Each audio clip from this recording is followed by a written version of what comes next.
اس یاد سے کہہ دو میاں، اس یار سے کہہ دو افسانہ۔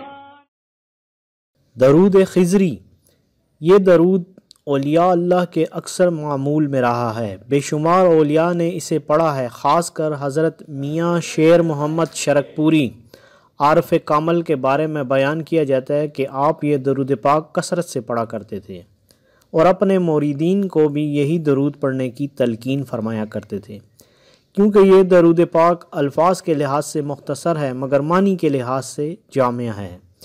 اس درود پاک کے فوائد بے پناہ ہیں۔ سب سے بڑا فائدہ یہ ہے کہ اس درود کو پڑھنے والا حضور صلی اللہ علیہ وسلم کا محبوب غلام بن جاتا ہے اور دین و دنیا میں اسے کسی چیز کی کمی نہیں رہتی اور سکون قلب کی دولت سے مالا مال ہو جاتا ہے۔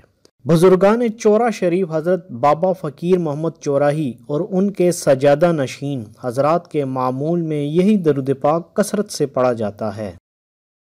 بسم اللہ الرحمن الرحیم، صلی اللہ علی حبیبہ محمد و آلہ و اصحابہ وسلم۔ بسم اللہ الرحمن الرحیم، صلی اللہ علی حبیبہ محمد و آلہ و اصحابہ وسلم۔ بسم اللہ الرحمن الرحیم، صلی اللہ علی حبیبہ محمد و آلہ و اصحابہ وسلم۔